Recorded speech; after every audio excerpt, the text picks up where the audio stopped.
어떤 할머니가 지하철을 탔는데 보니까 아가씨가 탔는데 아가씨가 배꼽 들이고 있어요. 할머니가 아주 온화한 얼굴로 자꾸 티를 내려주는 거예요. 이렇게. 왜 그러셨는데 자꾸 내려주고 웃으면서 이쁘다 이렇게 내려주고 할머니 왜 그러세요? 그랬더니 아이고 자기도 아주 동생 옷을 입고 나가지고 안 만들어지고 나서 자꾸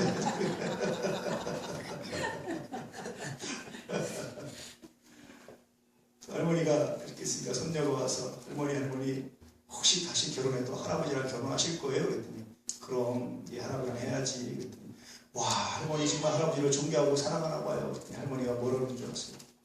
네가 아직 철이 없어서 그래. 그놈이 그놈이야. 세상은 다 그래요. 그런데 여러분 나이를 먹어갈수록 시간이 갈수록 세월이 갈수록 상황과 안 맞기도 하고 인생을 포기하기도 하고 별로 긍정적 이야기보다는 부정적 이야기, 체념하는 이야기가 더 많습니다. 그런데요 나이를 먹어갈수록 더 큰 소망을 가진 사람이 하나 있었어요. 나는 그리스도인들은 이런 사람이라고 생각합니다. 그래서 혹시 여러분이 예수 믿는 사람이 아까 그 할머니 예수 안 믿는 사람은 그렇게 하는데 예수 믿는 사람들은 다른 거예요. 나이를 먹을수록 더 큰 소망이, 나이를 먹을수록 더 귀한 믿음이, 더 은혜가, 더 감사가 넘친 것이 비로소 예수 믿는 사람이 아닐까 그런 생각이 들죠. 오늘 말씀 한번 볼까요? 시작. 여호와는 내게 복을 주시고 너를 지키시기를 원하며 여호와는 그의 얼굴을 내게 비추사 은혜를 주시기를 원하며 여호와는 그 얼굴을 내게 영광을 주사 평강 주시기를 원하노라 할지니라. 그들은 같이 내 이름으로 이스라엘 자손에게 축복하시니 내가 그들에게 복을 주리라. 예. 누가 전한 말일까요? 누가 한 말이죠? 예, 모세죠, 그렇죠? 모세가 단독으로 한 말입니까? 하나님 말씀을 대언했죠. 그러면 결국 누가 한 말입니까? 하나님이 하신 말씀입니다. 하나님의 소원이 있다라는 겁니다. 그래서 모세는 나이가 들어서 점점점 들어갈수록 120세가 돼가지고도 그런 소망을 가졌던 사람이에요. 저는 늘 얘기하지만 정말 모세는 기적 같은 사람입니다. 120세가 됐는데 기력이 쇠하지 않았다거든요. 그런데 죽었어요. 어떻게 죽었을까요? 심장마비로 죽었을까요? 어떻게 죽었을까요? 갑자기. 나는 모세의 삶을 생각할 때마다 기적입니다. 그게. 우리는 보편적으로 건강을 잃는다든지 병이 난다든지 어떤 문제로 죽는다고 생각하잖아요. 근데 모세의 삶은 그러지 않았어요. 120세 될 때까지가 기력이 쇠하지 않았는데 하나님이 그의 영으로 내려가시니까 어떤 병도 아니고 심장마비도 아니고 뭣도 아닌데 죽었어요. 그래서 모세의 삶은 탄생부터 죽음까지 전적으로 뭐를 얘기합니까? 하나님의 섭리 안에 있었다. 인간의 생명이 하나님의 섭리 안에 있었다. 삶이 하나님의 섭리 안에 이루어지고 있다는 것을 증거하는 거예요. 그래서 모세가 마지막에 하나님의 말씀을 대언하는데 뭐라고 대언하냐면 여호와의 소원이다. 하나님의 소원이 있다는 겁니다. 그게 뭡니까? 내게 복을 주시기 원하는 소원이다. 참 놀랍잖아요. 시간이 가고 세월이 가고 나이를 먹으면서 인생을 포기하잖아요. 이제 이 나이에 내가 뭘 한다고요. 이 나이에 뭘 한다고요. 그런데 아닌 거예요. 갈수록 소망이 더해져. 이건 욕심이 더한다는 거 달라요. 우리는 간혹 가다가 내가 뭐에 대해서도 욕심을 더할 수가 있죠. 제가 아는 어느 분은요. 학교를 여러 개를 세우셨어요. 대학을 세우셨어요. 제가 그분을 거의 한 90세경쯤에 뵌 것 같아요. 그분이 저한테 그러시더라고요. 난 아직도 꿈이 있다. 학교를 더 세우고 막 하겠다 이런 얘기를 하시더라고요. 그래서 어휴야 아직도 안 들어가셨어요. 100세가 넘으셨는데 그 꿈 때문에 그런지 모르지만 근데 여러분 모세가 말하는 이 복은 그런 게 아닙니다. 세상적인 소망을 말하고 세상적인 욕심을 말하는 게 아니에요. 그건 하나님의 섭리 하나님의 역사에 대한 기대고요. 그것이 꼭 내가 이루고 내가 뭘 하겠다는 것이 아니라 뭡니까 여러분? 하나님께서 이루고 가시는 것에 대한 놀라운 믿음과 소망을 가지고 있었던 거예요. 하나님이 이루십니다. 나는 어디까지 한 겁니까? 그 하나님이 이루시는 전체 역사에 이만큼의 도구가 돼도 내가 감사합니다.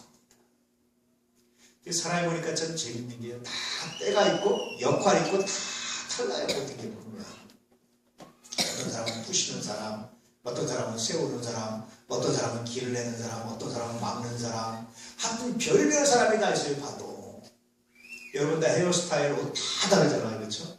왜 이 옷을 입고 오셨습니까? 입을 게 없어서요. 뭐 그렇게 말할 수도 있죠. 그렇지만 여러분 왜 이 옷을 입으셨을까? 기본적으로 그래도 이게 마음에 들고 좋은 거예요. 이런 스타일이.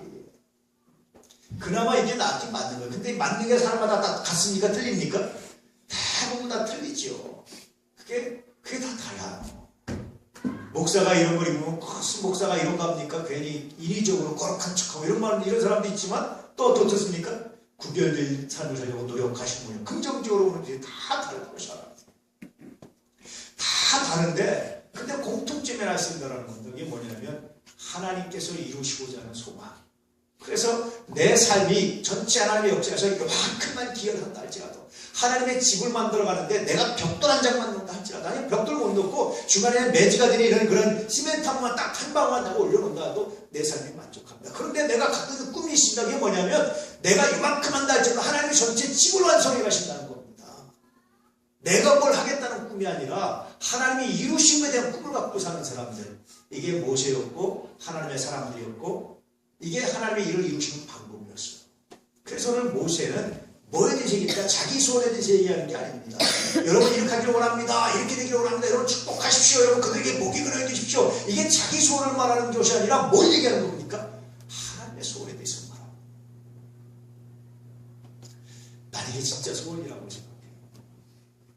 대부분 아이들한테 너 꿈이 뭐냐? 내 꿈을 찾으니까 어려워요. 그런데 하나님의 꿈을 찾고 그 하나님의 꿈이 이루어진 걸 소망하면서 내가 그 일에 조금이라도 일부가 된다면 내가 그 일에 이만큼이라도 내가 기여한다면 내가 만족하겠습니다. 내가 감사하겠습니다. 이게 정말 귀하고 아름답습니다. 자꾸 나이를 먹으면서 보이는 게 하나 있어요. 뭐가 보이냐면 어른들이나 선배들이 이뤄놨던 게 보여요. 그전에는 이런 게 안 보였습니다.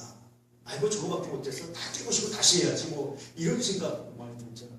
근데 자꾸만 나이를 들어갈수록 뭐가 보이냐면 이만큼 하기까지 얼마나 어려웠을까 이렇게 보여요. 이만큼 이루기까지 얼마나 힘들었을까. 이만큼 살아내기가 얼마나 어려웠을까. 이 상황에서 이만큼 하기가 얼마나 힘들었을까. 얼마나 어려웠을까. 왜 이거밖에 못해가 아니라 얼마나 어려웠을까. 이게 보이니까 뭐가 보이냐면 비로소 내 역할이 보이는 거야. 그런 그 바탕에서 내가 벽돌 한 장만 올릴 수 있었던.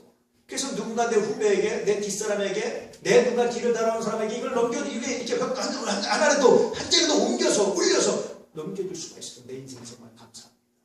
내가 집을 완성하지 않아도, 내가 어떤 일을 완성하지 않아도 이것만 해도 내가 감사합니다. 왜냐하면 내 눈에 보이는 건 뭡니까? 나는 한 장 올렸지만 하나님의 전체 집을 아름답게 이루고 가신 것이 보이는 거예요. 하나님의 소원. 저는 오늘 이 신명기 6장을 보면서 모세의 그 마음이 보이기 시작합니다. 모세가 젊은 시절 어떻게 했지만 내가 그럴 겁니다. 근데 나이가 80이 있을 때 인간의 모든 것이 싹 빠져버렸어요. 이제. 인간의 몸이 인간의 모든 이게 빠졌다고 해서 모세의 기력이 있었으니까 그렇지 않습니까? 힘은 아주 그냥 젊을 때 기력처럼 다 남아있었어요. 그런데도 인간의 생각이 싹 빠져버렸어요. 빠지니까 모세에게 남는 것이 뭐냐면 내가 백성에게서 이렇게 하지가 아니라 하나님께서 이루어 가신 것을. 그래서 모세는 자기가 가나안 땅에 들어가지 못해도 감사함으로 그 땅을 보면서 기쁨으로 죽어가고 넘겨주고 여호수아에게 담대하게 넘겨줄 수 있었던 겁니다. 여호수아와 모세 대략 한 40년 차이거든요. 담대하게 넘겨줍니다. 담대하게 넘겨주면서 자 여호수아니 네 차례야. 그리고 자기는 크게 만족. 하나님 왜 내가 일을 못 이뤘을까? 내가 일을 이루고 죽어야 되는데 하고 죽은 게 아니라 하나님 감사합니다.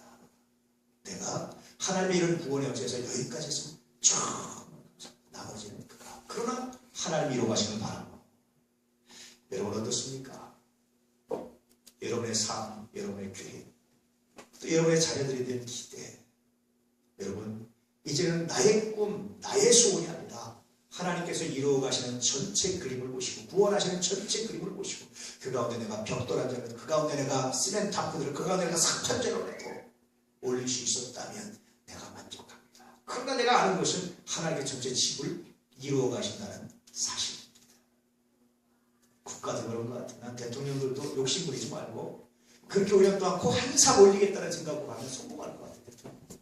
근데 내 5년 동안 뭔가 업조 올리려고 하니까 무리가 되고 문제가 되고 국정조사가 이렇게 되는 거거든요. 삶 인생도 그래. 인생. 여러분 우리가 실제적으로 삶에서 영향력을 발휘하고 뭘 할 수 있는 기간이 얼마나 되는 것 같아요? 얼마 안 됩니다. 조금 할 만하면 뭐 하죠? 정년퇴직하라고 합니다. 별로 할 게 없어요. 별로 그렇게 많지 않아요. 이 상황에서 내가 한 발짝만 옮겨준다 할지라도 전체적으로 하나님께서 이루어가신 하나님께서 계획하신 게 내가 한 발짝만 앞서서 다른 내 뒤에서 한 발짝 내가 앞으로만 넘겨준다 할지라도 내가 만족합니다. 그래서 소원을 갖는 거야. 하나님께서 이루실 줄 믿습니다. 그래서 하나님의 소원, 이 소원에 집중했던 사람 모세, 그 안에서 자신의 역할을 찾고 만족하고 감사하시던 사람, 그래서 가나안 땅에 들어가지 않는 것은 혹탄한 것이 아니라 그것조차도 감사로 받아들였던 사람 모세. 하나님께서 이것 통해서 우리에게도 동일한 자세, 동일한 믿음을 가져가고 말씀하고 있습니다. 여러분, 여러분의 삶에 얼만큼 온전하게 원하십니까? 여러분의 삶에 얼만큼 바꾸기 원하십니까? 주님, 오늘도 내가 한 발짝입니다. 반 발짝이라도 뒤져서 앞으로 내가 나딘다면, 그래서 전체적으로 하나님의 뜻이 이루는데 내가 도발했다면 내가 만족합니다. 이런 믿음과 이런 은혜를 가지고 3년 감당할 수 있게 주님을 축복합니다. 한 주간도 그렇게 살아가시기를. 그래서 하나님, 내 소원이 아니라 하나님의 소원이에요. 그 하나님 전체의 소원에 내가 조금이라도 기여한다면, 내가 조금이라도 헌신할 수 있다면, 내가 조금이라도 보태줄 수 있다면 하나님 내 인생에 내가 만족한다는 거예요. 점점 살아가면서 이런 게 보여요. 그래서 선배들이 고맙고 존경스럽고 어른들이 고맙고 존경스럽고, 우리 교회도 37년도에 시작돼서 여기까지 오기까지 고생하고 수고하는 것이 보이고 감사하고, 사실은 그렇습니다. 그래서 지난번에 우리 권사님 100세 기념연차 때 정말 진심으로 감사했고, 제가 그때 결심하기를 오늘 내가 부목사가 되겠다. 다 우리 교회에서 대부분 담임 목사 하시고 다 거쳐가시는 분들이잖아요. 오시는 분들을 다 담임 목사로 만들어드리고 하루만은 내가 오늘 부목사가 되겠다. 그런 마음으로 사실 했는데, 어떤 정치인 제스처나 어떤 제가 그런 제스처가 있는 제 중심에 그렇습니다. 그분들의 수고 하나하나가 오늘 우리가 있습니다. 여기서 바탕에서 우리가 다시 또 성장하고 누구가 또 올려와서 또 일할 수 있도록 우리가 도움이 되고 힘들면 그거로 족하다. 그래서 하나님의 소원이 하나님의 계획이 이루어져 간다면 우리가 정말 감사하고 만족할 수 있지 않을까. 할렐루야. 하나님의 소원으로 가득하시길. 다시 한번 하나님의 소원을 읽어드리겠습니다. 여호와는 내게 복을 주시고 너를 지키시길 원하며, 여호와는 그 얼굴을 내게 비추사 은혜 베푸시길 원하며, 여호와는 그 얼굴을 내게 향하여 드사 평강 주시길 원하노라. 할지니라. 이런 소원을 가지라는 것, 이게 하나님의 소원이다. 그들은 이같이 내 이름으로 이스라엘 자손 중에 축복할지니 내가 그들에게 복을 주리라. 이 복을 내 시대에, 이 복을 내 당대에, 이 모든 걸 내가 지금 내 눈앞에 이렇게 말하는 게 아니야. 이렇게 내 자녀들이 복을 받아가는데 내가 조금이라도 기여한다면 내가 감사합니다. 할렐루야. 저는 이것이 그리스도인의 삶의 자세라고 믿습니다. 이 나라가 잘 되고 여러분 가정이 잘 되고 회복되고 우리들의 삶이 회복되어 가는데 이 믿음이 있다면, 이 고백이 있다면 만족하지 않겠습니까? 할렐루야. 그렇게 축복하고 은혜 주기를 축복합니다.